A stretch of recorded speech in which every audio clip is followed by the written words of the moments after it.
For our first topic, I wanted to discuss what's been happening with Nikole Hannah-Jones. So, Nikole Hannah-Jones is a Black woman, and she was recently denied tenure at the University of North Carolina at Chapel Hill's School of Journalism. That statement alone may sound mundane, but for those who do not know, Nikole Hannah-Jones is a Pulitzer Prize winner. She's a MacArthur Genius Grant winner. She serves as the Knight Chair in Race and Investigative Journalism at UNC, and she's the creator of the 1619 Project. So when Hannah-Jones went through the tenure process last summer, the dean of the School of Journalism, Susan King, says that Hannah-Jones submitted a package that was well reviewed as any had ever seen. It seemed like all was going to go smoothly until it reached the Board of Trustees. So now, not only is the former President Trump one of Hannah-Jones's critics, the Board of Trustees at UNC have denied her an opportunity at tenure. Instead of offering this highly credentialed academic this opportunity, the board of her alma mater offered her a fixed 5-year contract with the option of being renewed for tenure at the end of that period. There has been outrage and backlash to the university's decision. And a lot of that has centered around the 1619 Project. Mm-hmm. So, DJ, I'm curious about you. What are your thoughts on the 1619 Project and the pushback against it? Well, I hadn't heard of the 1619 Project until this story.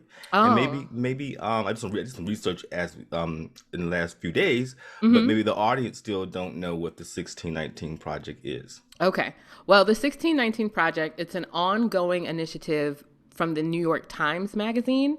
It began 2 August ago, August 2019, which also is the 400th anniversary of the beginning of American slavery. So the project aims to reframe the country's history by placing the consequences of slavery and the contributions of Black Americans at the very center of our national narrative. So the quick and dirty of it is it tells the truth from a critical race theory perspective of the actual history of often unacknowledged work of indigenous and enslaved people to the founding of this country. Welcome to episode 15 of Breaking It Down with DJ and Courtney. Yes, another episode. Another episode and a special episode because it's the last one in season 1. Mm-hmm. We are so glad that you are joining us either for the first time or a return listener. Thank you so much. Mm-hmm. And regardless if you've listened to us before or this is your first time, welcome. We invite you to stay connected with us. So follow us on YouTube, Apple Podcasts, Google Podcasts, Spotify, or wherever you listen to your podcast. And you can also follow us on Facebook at Breaking It Down Podcast and Instagram at Breaking It Down Show. You really want to be sure that you're connected with us so that you can listen to us for season 2. But we're going to go ahead and get started with this episode. And we like to start each episode with a segment called What's Still Cooking. And it allows DJ and me a chance to highlight some things that we may have read, watched, seen, or experienced that are still lingering on our minds. So for me, what's still cooking is something we've talked about in a past episode. We've talked about Amazon before, and now they're in the news again because Jeff Bezos will be stepping down as a CEO on July 5th. Okay. The founder is one of the wealthiest persons on the planet, and he's going to be stepping down as chief executive. And Andy Jassy, who currently runs Amazon Web Services, will become the new chief executive. The change aligns with the anniversary of the incorporation date of Amazon, which was July 5th, 1994. So I just thought that was interesting. Apparently, they've been talking about it for a while now, but it's going to be happening next month. So, 2 months from now, but I thought that was really interesting. So what's the world's richest man going to be doing with his time now? Yeah, I wonder, and maybe he's just going to be on the board of directors. Yeah, he's going to be the chair executive of the board. Okay.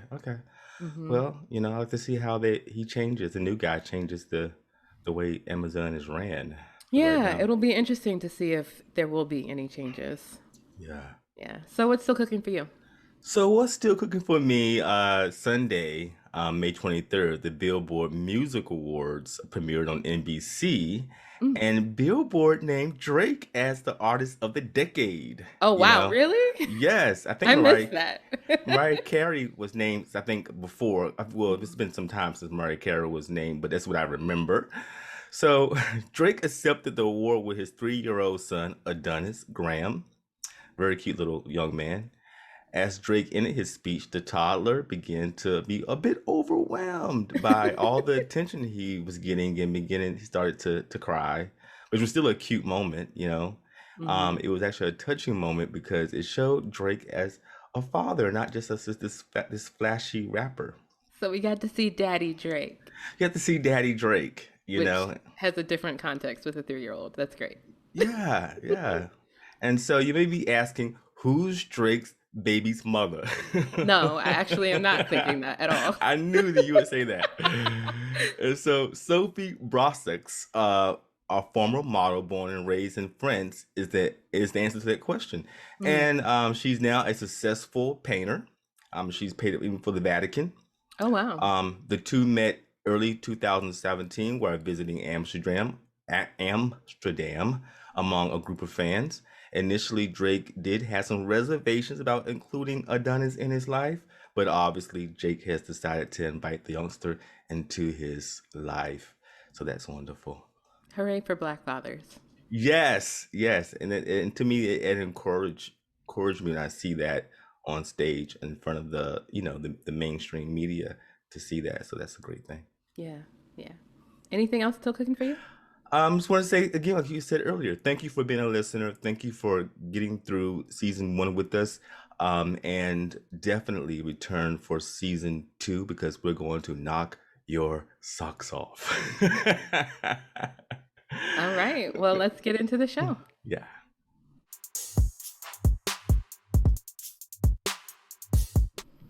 For our first topic, I wanted to discuss what's been happening with Nikole Hannah-Jones. So Nikole Hannah-Jones is a Black woman, and she was recently denied tenure at the University of North Carolina at Chapel Hill's School of Journalism. That statement alone may sound mundane, but for those who do not know, Nikole Hannah-Jones is a Pulitzer Prize winner. She's a MacArthur Genius Grant winner. She serves as the Knight Chair in Race and Investigative Journalism at UNC, and she's the creator of the 1619 Project. So when Hannah-Jones went through the tenure process last summer, the dean of the School of Journalism, Susan King, says that Hannah-Jones submitted a package that was well reviewed as any had ever seen. It seemed like all was going to go smoothly until it reached the Board of Trustees. So now, not only is the former President Trump one of Hannah-Jones's critics, the Board of Trustees at UNC have denied her an opportunity at tenure. Instead of offering this highly credentialed academic this opportunity, the board of her alma mater offered her a fixed 5-year contract with the option of being renewed for tenure at the end of that period. There has been outrage and backlash to the university's decision. And a lot of that has centered around the 1619 Project. Mm-hmm. So, DJ, I'm curious about you. What are your thoughts on the 1619 Project and the pushback against it? Well, I hadn't heard of the 1619 Project until this story. Oh. And maybe I did some research in the last few days, Mm-hmm. but maybe the audience still don't know what the 1619 Project is. Okay. Well, the 1619 Project, it's an ongoing initiative from the New York Times Magazine. It began 2 August ago, August 2019, which also is the 400th anniversary of the beginning of American slavery. So the project aims to reframe the country's history by placing the consequences of slavery and the contributions of Black Americans at the very center of our national narrative. So the quick and dirty of it is it tells the truth from a critical race theory perspective of the actual history of often unacknowledged work of indigenous and enslaved people to the founding of this country. And so when it came out, there was a lot of controversy around it. And, in August 2019, who was our president? President Trump. He was vehemently against the work. And he even commissioned the 1776 report, which tries to combat the work of the 1619 Project by insisting the country's history begins in 1776. Republican leaders even sought to deny funding to schools that want to use the 1619 Project as a teaching resource. And so she's being denied tenure as a shadow of that pushback against the 1619 Project. It's coming to hunt her. Say that again? I said it's coming to hunt her in a way. Yeah, it's coming to haunt her because conservatives don't want to face the truth about the history of this country. So true, so true. So, one thing you mentioned was tenure. And I've heard the word before, and I know it's one of the things that professors seek that's very, very important. But I wanted to know, well, why is it so important? Why is it so valuable? Well, tenure is pretty much just job security. It means that you are ensured a job. It's no different than like congressional tenure or things like that. But it also gives access to power. When people are tenured, they have more freedom within the university, more access to resources, and I'm certain that other academics with far less credentials than Nikole Hannah-Jones have received tenure. And actually, the dean of the school, she mentioned that most people who have that chair that she has, that Nikole Hannah-Jones has, the Knight Chair in Race and Investigative Journalism, since the school has been working with them in the 80s, everyone who's gotten that position has received tenure. Wow. And so this conversation really does bring up like discrimination in systemic racism, right, within higher education. Right. And now I began looking at tenure, and they offer her 5 years, and 5 years versus forever is a big deal, And so it is very, very suspicious. So this is clearly discrimination because I'm sure many of her white, as you said earlier, her white counterparts who have been less decorated than she has, but she's been denied tenure. So as a career coach, because I'm a career coach, reach out to me if you need some career coaching. But it made it clear to me that discrimination is real in the workforce. And this is something that me and my clients always discuss, especially my African-American clients, about the not having the support system there where they're working. And it's such an asset to develop that in the organization that you work, because you're going to need that support system to see you as an asset and to be the ones who help you sort of get upward mobility within that organization. Yeah.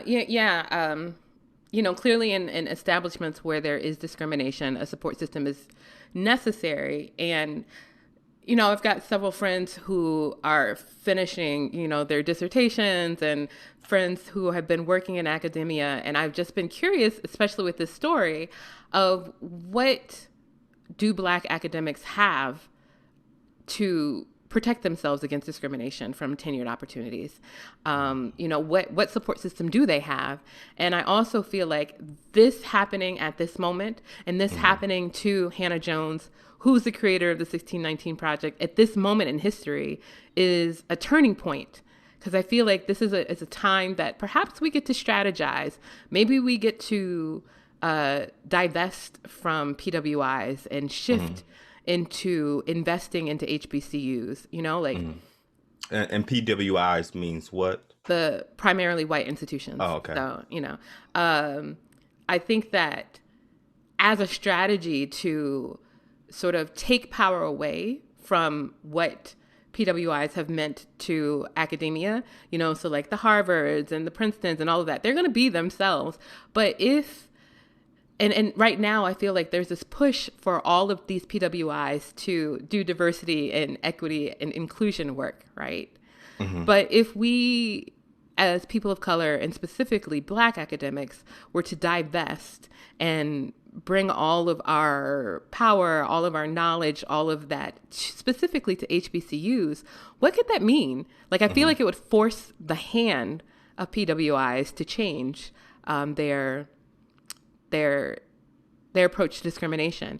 I mean, and a couple of the reasons why I'm saying that is the 1619 Project in itself. That type of work is great. And HBCUs can lend to that type of knowledge creation. Additionally, we have someone in the White House that graduated from an HBCU. And then there's like a bipartisan bill that is being presented to invest in HBCUs. So like this is a time where HBCUs could really change the game. Yeah, I was so happy when you had told me that Vice President Kamala Harris is a graduate from a HBCU. So that makes me proud. And the reason why, because when I was in high school and around 11th, 12th grade, everyone's talking about which college were they going to go to, or get accepted to, or they're going to try to get accepted to. And for all the Black kids, getting accepted to a HBC was a big deal. So I knew all the excitement around it, that it was something that was really, really wanted. There was like a reward if you could get into one of the best HBCUs. And I think that since Vice President Kamala, Kamala, I don't know why I want to call her Kamala, but it's Kamala. I want to get like she says it's comma plus la, comma la. Yeah, I try to say Kamala, but it sounds so awkward. But anyway, I want to get it right. I have plenty of time in her next 8 years. But the whole point is that her being the vice president of the United States and her having that HBCU stamp, I think it makes HBCUs more powerful and more mainstream, so that when people see your name, see that you're from a historically Black college university, they're like, okay, this person we need to hire. Yeah, and I agree with that. And I think that at this point in time, we've seen that. We've seen that HBCUs are getting more presence in mainstream media. There was that, I think it was Google that did the ad that was using like the HBCU homecoming experience in their advertisement. Beyonce had Homecoming on Netflix. Howard University just named their, I think it's their theater school after Chadwick Boseman, and they appointed Felicia Rashad as the dean. Yeah, I heard about that. So, like there's more prestige, not that it wasn't there, but like it's being brought to the spotlight. Right. So I just, and I understand that PWIs have had a longer history. They've had more access to resources. They had a head start, a big one. Right, exactly. A lot of it using slave labor, and which you can read about in 1619 Project, right? But I just feel like this could be a critical moment where the academic world is shifted its access, where HBCUs may have more ability to grow their resources, so that a Black academic can consider an HBCU as more than a stepping stone on their academic trajectory and their professional history, and it can be seen as a place that can take them just as far as a PWI. I don't know, I know that it's not the responsibility of Black academics to end the discrimination in higher education, but I just think that this moment happening right now is a time where a radical change could happen, and the experience of Black academics could be changed forever. So, what's your breakdown? That was my breakdown. Okay, all right. So what's your breakdown? So I see this as another attempt to slowly eradicate another brilliant and talented Black woman by a system that's racist, and a system that seeks to punish anyone who decides to step up or step out of the societal frame and the narrative that seeks to disvalue, dishonor, and disgrace them. Because she was disgraced by this action. African Americans and abolitionists fought to make the ideas of Thomas Jefferson so brilliantly, who wrote the second paragraph of the Declaration of Independence. It says, "No, we hold all these truths to be self-evident, that all men are created equal, and they endowed by their Creator with certain unalienable rights, and that among these are life, liberty, and the pursuit of happiness." The difference is almost 250 years after those words were written by Thomas Jefferson, African Americans are still having to fight for those words to make them into a reality. So that's crazy. as Joy Ann Reed stated, universities should be the last place, as you said earlier, but people are denied mobility based on right-wing sensitivities. This is what this is about. Absolutely. Them being uncomfortable with the ugly truths and the myth, but the ugly truths that are real within the history of the U.S. Mm-hmm. You really think Thomas Jefferson wrote that, or was that Sally Hemings? You don't have a slave in the back who was saying that, That was Sally. Like you finished that, Leroy. You finished that. The question finish it. All right. To it, boss. Oh my gosh. Okay, let's keep it moving. So DJ, for the Make You Laugh section, I actually have some questions for you because I was really smart this year and decided to vacate the DMV for a couple of weeks. So I don't really know, how is the cicada storm going for you? What? They don't get down here to where I'm at in Virginia. So you haven't seen any? I haven't seen any down here in Virginia where I'm at, and I'm live like maybe 35 minutes from Washington D.C., south of Washington D.C., and I haven't seen not one cicada. Wow. Well, I thought that they come as far south as Georgia. I thought so. That's crazy that you don't see them, but that's good. But I know I've been on phone conversations with people in Maryland, and I'm like, if there's like a pause in the conversation, I'm like, are those cicadas? Like on the phone. It's so loud. But I was like, before they got crazy, I'm like, get me out of here. Because I remember them 14 years ago or 17 years ago, however many was. 17. It was 17. So 17 years ago, I remember them. But today's Make You Laugh section includes them again. So Manu Raju, who's a CNN journalist, shared this, or last week, a video on Twitter of his reaction during one of his segments to a cicada crawling on his neck. Oh my gosh. You can go to CNN.com and look it up, and I'll also put the link in the show notes. He seemed pretty shocked about it, and then he started yelling, and he was like, oh my God, and he starts cursing. And then he later talked about it on another show about like why he responded in that way. And apparently right before that happened, one of the producers had told him that a cicada had jumped out of his pocket, and he was like, it was on the ground. So I guess he was really like triggered when he felt the cicada crawling on his neck. It's gone viral right now, that video, and it's pretty funny. It's really short, but it's really funny because it's a genuine reaction. Because you can actually see the cicada start crawling from here and go to his neck. And while he was, totally grossed out, apparently he has twins, they love cicadas. So they thought the video was really cute. They are the ugliest things ever. They really are. And I think they came out a little bit later this year. But I'm really hoping that by the time I get back to DC that they're all gone. I don't want to deal with them at all. Yeah, the plague is gone. Yeah.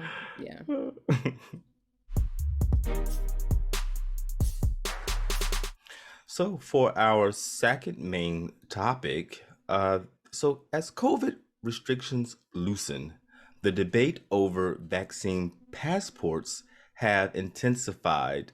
And actually, when I say the COVID-19 passport, it really is the COVID-19 vaccination record card. But of course, politics has to make it to something real quick and snappy. So they're calling it the COVID-19 passport, and it really is, because it's turning out to get you in, get you out of organizations or venues. So. Since you've been vaccinated, because I know that you've been vaccinated, Courtney, and has anyone asked to see your COVID-19 vaccination record card or your vaccination passport to gain No, and I've even been on a flight, but no one has asked me to see it. The only place it was asked for was at Krispy Kreme to get that free donut. No one has ever asked me to see my vaccination card. Oh, wow. Even on the airplane. That's interesting. Yeah, even on the airplane. So, do you even plan to get vaccinated? I do plan to get vaccinated, and definitely now that I get free donuts with that vaccination. I would warn you, Krispy Kreme is dangerous. It's not worth the risk. It's definitely dangerous. But pollen, I have a very strong allergic reaction to pollen, and Hmm. I'm afraid that I've heard people tell me that when you get that shot, the first one or the second one, you're going to experience some symptoms. So right now, because my head is still quite stuffy, I'm going to just hold off until I can get past this sort of allergic reaction thing to the pollen and to cicadas before I get my shot. So as of Monday, the U.S. has was is probably increased by now, but this was pulled last Monday, and almost 50% of the population in the United States have been fully vaccinated. That's good. And according to the U.S. Centers for Disease and Control and Prevention, so that means that about 128 point 7 million adults in the US have been fully vaccinated, and President Joe Biden, he wants 160 million to be vaccinated by July 4th. So looks like we are definitely headed to have that many people vaccinated. Hmm. But as gyms, theaters, and airplanes are starting new rules, and obviously for the airplane, the airline that you on, it was like, hey, come on, get on the airplane. We're not really concerned about these passports, but it's still unclear exactly how they are going to start verifying about will these passports be mandated or not. Because the thing about it is we have a concern about privacy and sacrificing that privacy. Showing someone your vaccination passport could be a sort of intrusive. Hmm.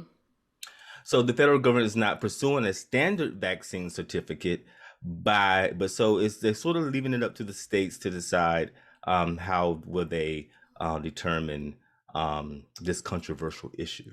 Right. So governors and lawmakers in 10 Republican-led states that have already banned or limited vaccine passports to include Florida. Oh, ding, ding, ding, ding, ding. Somebody's in Florida right now.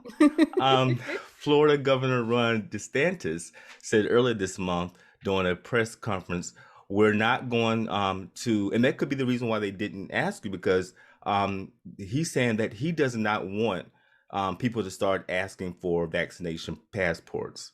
He's totally against that. So that may be the reason right there why. But I still Um, flew from DC. So I got on the plane in DC. So well, maybe like, we know you're going to Florida, so there's no need to ask her. So, but I did want to ask you though, because it seems to me that deciding to wear a mask or not wearing a mask is sort of some way of this indicating your political stance or your political belief, or it labels what political party that you support. Do you feel like that does? no, I don't think that's true. I'm not sure that that's true. Uh, I think even people on the far left and the moderate to moderate to far right are okay not wearing masks. I don't necessarily think that it determines like if you are a Democrat or Republican or independent or whatever. I really don't. And like I know I'm in Florida and I know what the governor has said, but I was recently in an establishment where that was pretty liberal, like in the mindset. It was a kava bar. It definitely felt like there were perhaps far left. I'm not sure, but Mm-hmm. there were. I didn't see any Trump stickers on Supporters. the, or anywhere like that. It was definitely a place where I felt safe and Hmm. Hmm. all that. But Hmm. no one had a mask on. No one. Wow. No Wow. one working there. No one that was in the establishment had a mask on. So I don't necessarily think that the choice to wear a mask. I would definitely say that that might be different in a more metropolitan area Hmm. where there are more people and so there's more risk. I Hmm. think that it's generally been true that people who've been vaccinated are also more willing to wear a mask Hmm. because most likely the choice to be vaccinated is the choice to protect your own health and protect the health of others. And wearing a Hmm. mask does that. So, Hmm. Hmm. but I don't necessarily think that it's about politics. Um, Hmm. and Hmm. then you mentioned something else that I also thought that was not necessarily on it, but I've forgotten already. Dang it. Okay, well, just what about the political arena, sort of wearing masks and not wearing masks is sort of indicating what political party you are affiliated with.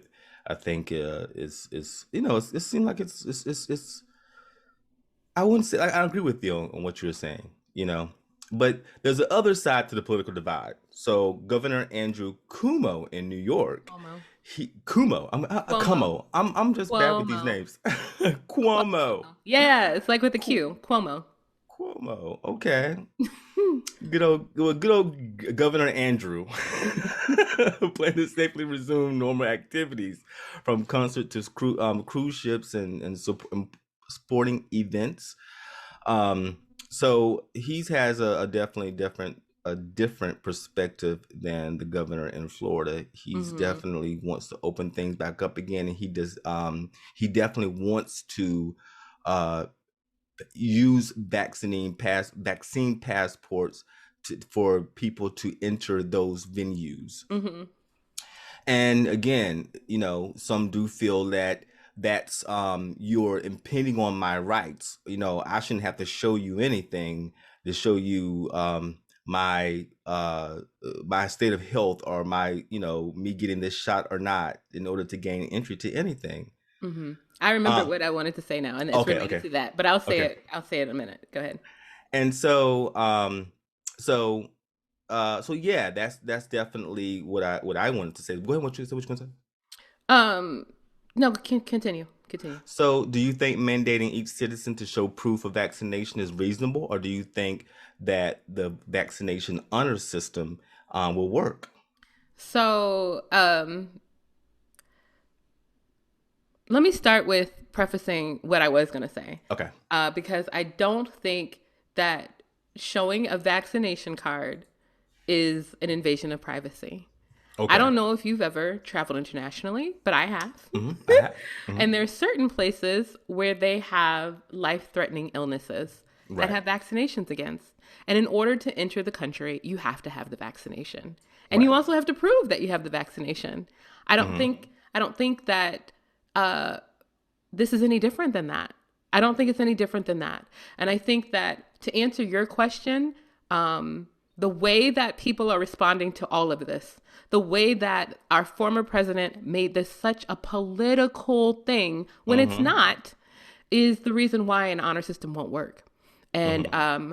I don't, and I'm not saying this to say that people need to show their vaccination card, but what I'm saying is that it's not uncommon to have to receive a vaccination and then prove it. To enter the Hmm. school system and to go to college, you have to receive certain vaccines, and you have to send proof to the institution. So if these things weren't problems before, why are they now?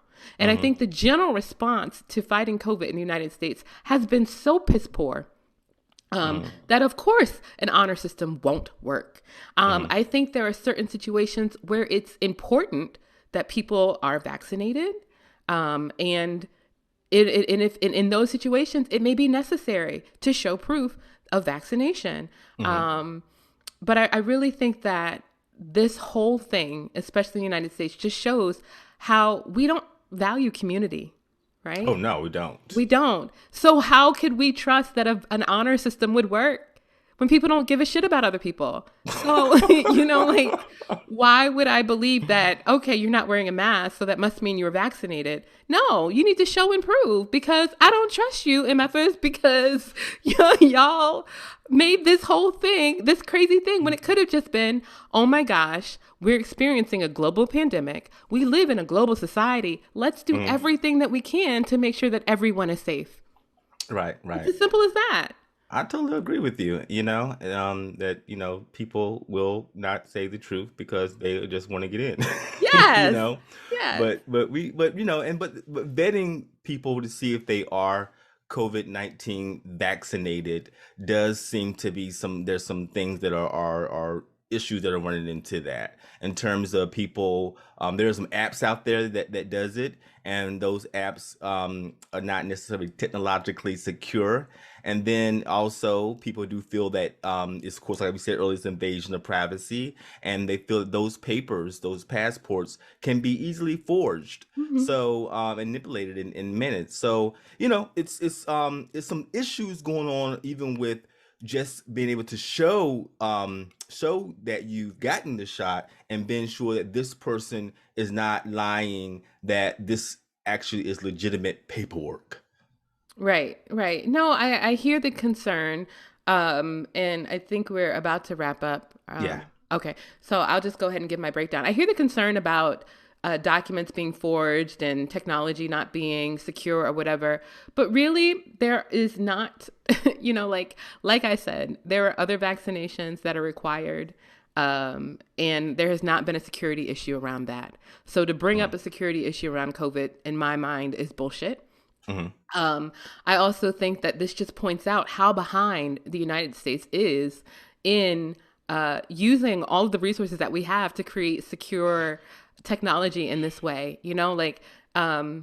We do all of these things for security when it comes to making sure that it's a valid vote, right? And when I was standing in line for the plane, in order to board a plane very soon, you're going to have a certain ID. You have to have a real ID, right? To make sure that it's not forged. So if we have the technology to do certain things that are also secure, I don't know why it can't be transferred to a COVID vaccination card or whatever. It's, and is the risk that hard? And again, I really think that the problem that we're having around this, it's not about security. It's not about identity theft. It's not about that at all. It's about the fact that the response to a global pandemic was made political instead of what it was, a global health crisis.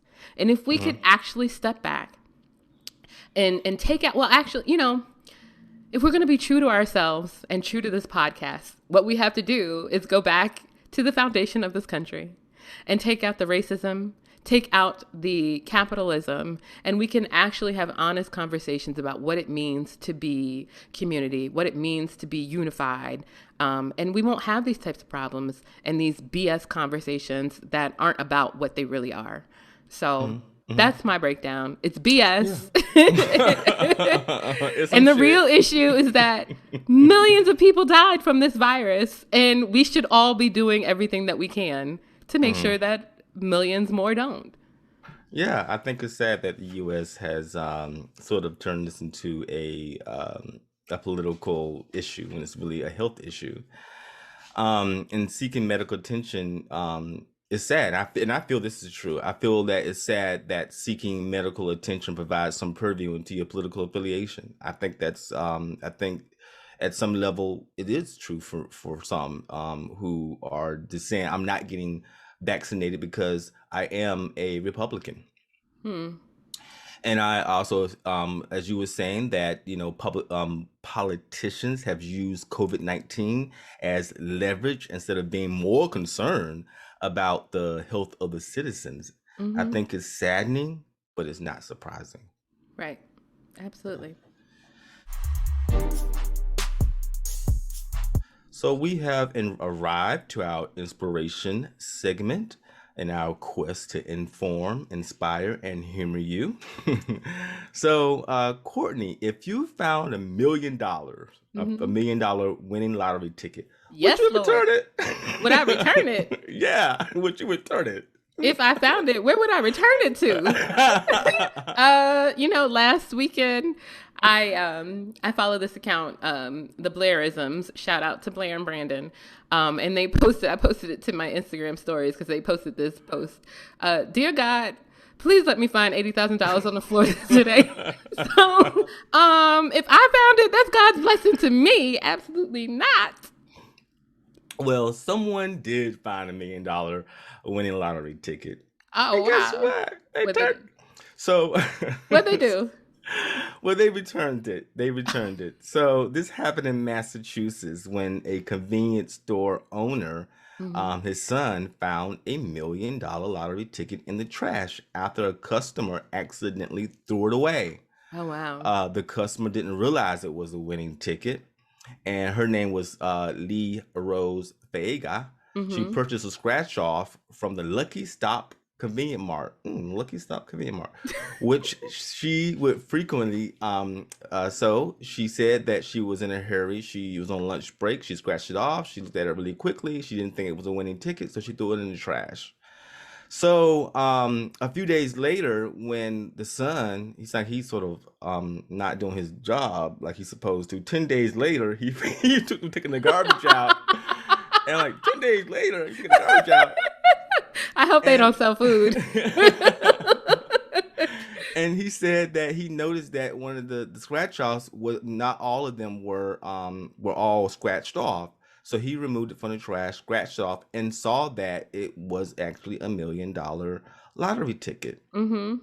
So Abhi wasn't even sure if he should return the ticket. He couldn't sleep for 2 nights because he was trying to deliberate on should he return it, or because I think he knew at this particular point who it was, Oh, the wow. person it was.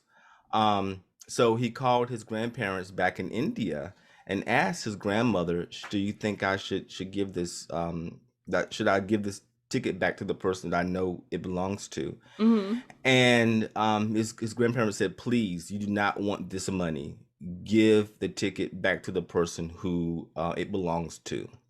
So that made up his mind. The lady Lee, when she finally, she visited the store frequently. When she Mm-hmm. finally came back again to get maybe a Krispy Kreme donut. You better hope they do not sell food if it takes him 10 days to take out the At the trash. garbage. And he handed her the ticket, Oh, and she wow. said that her knees buckled and she fell to the floor and she just began to cry like a baby. I bet. Well, that's different, DJ. He knew who it belonged to. Yeah, because he knew. I know. I'm not sure the connection between. Maybe I don't know how he knew that in the trash this woman's ticket was there. I'm not sure Mm-hmm. the connection between that, but somehow he knew maybe the Maybe receipt was there, security cameras or maybe something the like that. security counter or Yeah. something. And but he still was able to walk away with some money Oh, good. because the store would not walk away empty handed, because the lottery would pay them $10,000 Right. as a bonus because she purchased the lottery Ticket from ticket there. from that store, so they Mm-hmm. will get something in the long run. So That's good. yeah, so Well, what would hopefully. you do if you found $1 million on the ground? If I didn't know who it was, Mm-hmm. I wouldn't be saying anything. I'd be like, "This is going in my Exactly. pocket." That's right. But I would have to say, if I knew who it belonged to, I definitely would. Now the question is, do you like the person or not? Oh my gosh. Was she a bad customer or a good customer? You know. Oh, Now she was a DJ. good customer. Now she would have been a bad customer. I think he wouldn't have thought twice about that. So. So that's what I think, Oh, but wow. I'd be $1 million riches right now. Hey, we'll already have our show on New York Times and on NPR. Okay. Okay. So, for our announcements, so you don't always do announcements in this show, and I think hopefully we have more announcements in season 2. But I want to say thank you so much for listening to our show. I'm Yeah. so appreciative. Regardless if you listen to it on YouTube or Apple or Google or podcast or wherever you listen to our show, I would love to invite you to stay in tune with us while we take our little hiatus, by visiting our social media, of course, breaking it down on social media, but also join us on our personal social media as well, because we do the updates there as well, so you can see how we live our life. And we'll leave those links in our description so that you can stay connected with us as we take our hiatus and get to know us better and come back here for season 2. Yeah, I echo what DJ says. Thank you all so much for listening to us and submitting show ideas and sharing our videos and, letting us know how much you enjoy the time that DJ and I are having. So, we look forward to doing more of this. And like DJ said, stay connected to us so that you know when we will be back for season 2. Yes. So, you can email us at breakingitdownshow@gmail.com. I think I was supposed to say that, or you were supposed to say that, but it's breakingitdownshow@gmail.com is where you can email us. And again, I said we'll have our personal information in the description as well, so that you can visit our Facebook or Instagram accounts. That's right. So thank you so much for listening, and we'll see you in a while. See you in season 2, baby. All right. Thank you. Bye. Okay. Breaking It Down with DJ and Courtney is edited and produced by Designs by Courtney H. Music produced by Courtney Hinton. Thank you for listening. Please subscribe to this podcast on your favorite podcast platform and leave us a review.